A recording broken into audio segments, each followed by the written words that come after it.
Happy Wednesday, everyone. I hope that you are doing fantastic. I am Andarta. I am a professional psychic as well as a high priestess. And today I wanted to talk about rituals.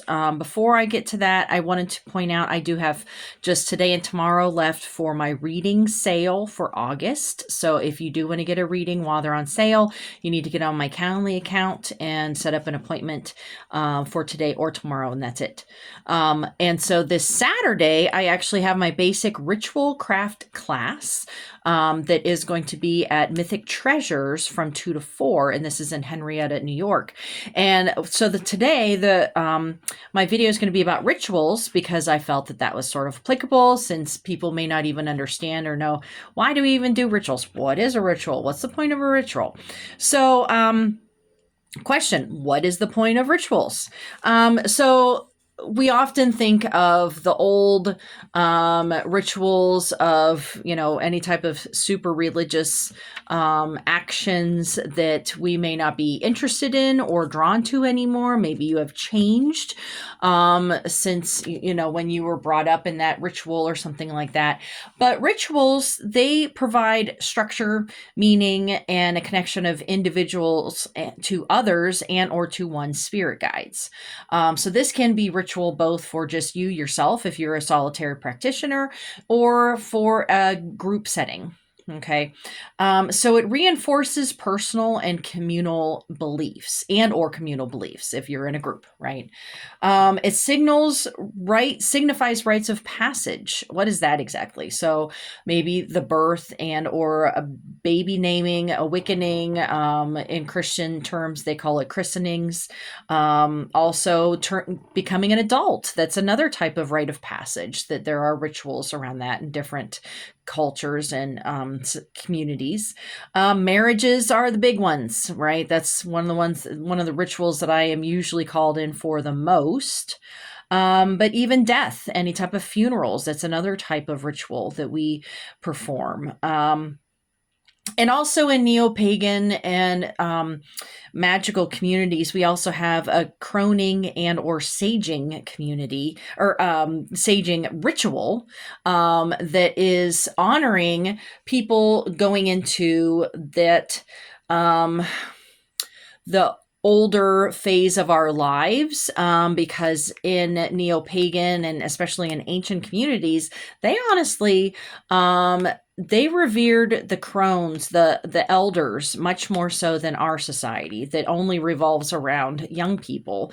And what is the point of a croning or a saging ritual? It is acknowledging that you have moved past that middle phase and you have moved into that final phase of being an elder in your community, acknowledging your wisdom that you may have. And I think that, just doing those type of rituals are actually super important in any community and or in your individual lives, because it's acknowledging that you have shifted and changed. So there's different rites of passages that we can have rituals for,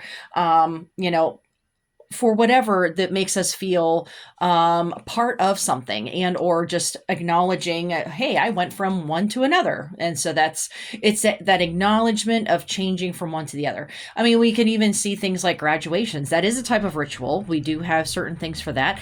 And that's often why it's so emotional, because we don't get all emotional on the daily basis. It's that it's that ritual that this person completed the studies. They completed this very difficult task and they are being acknowledged. Okay. And so rituals, whether or not it's spiritual or not, is a very powerful action. So you can also create rituals for transitioning.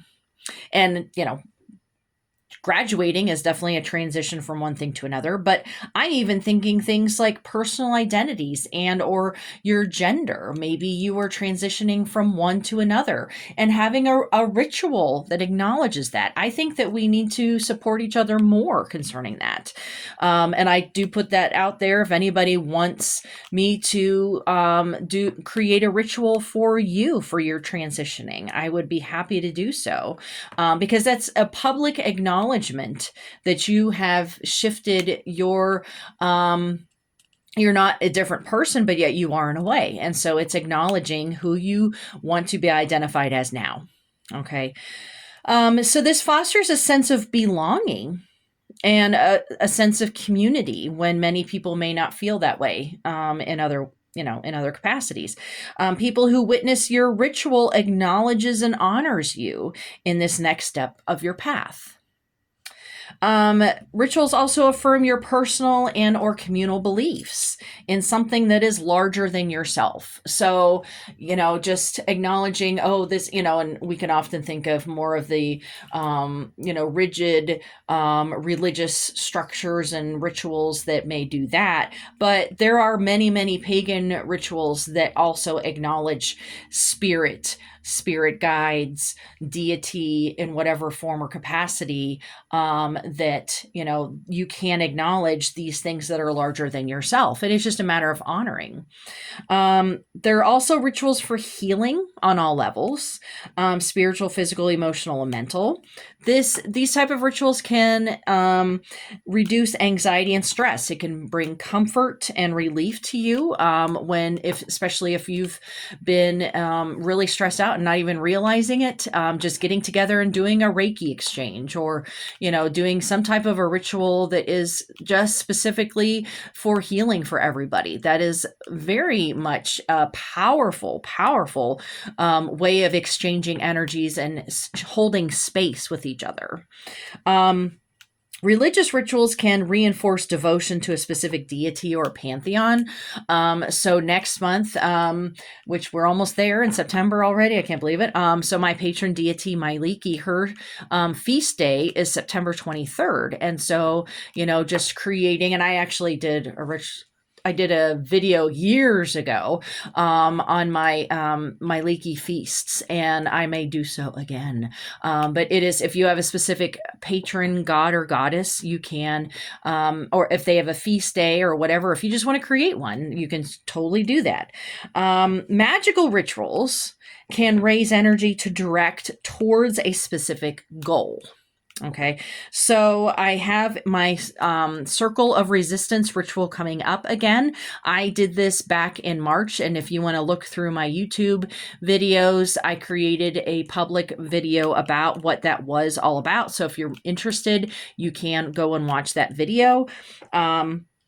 So this is the second and final total lunar eclipse of this year. And so it is going to be on Sunday, September 7th. And so I am holding a free public ritual. So if you're interested, you can contact me on the details of that. And so the point of that ritual is to bring forth our ancestors for protection for those who feel that are under attack, and by those in power. So for those in power who are targeting certain groups of people or communities, or just anybody, that is the purpose of that ritual. And so it is not just an acknowledgement, it's also a building of energy to try to manifest a change than what is currently happening.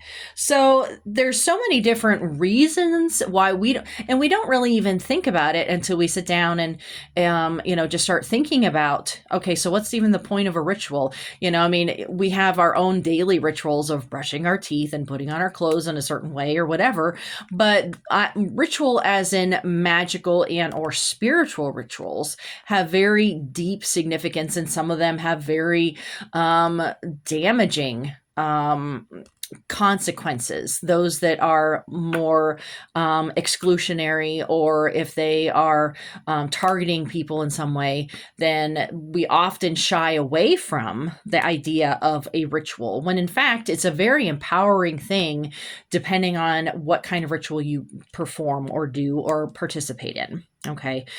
So I'm hoping that this is helpful to all of you, especially if you are interested in coming to take my basic ritual craft. We're just going to be talking about different types of rituals, how to do them. So you can contact me to get onto the class list to register for that class. Okay. Have a wonderful rest of your day, and I will see you next week. All right. Bye-bye.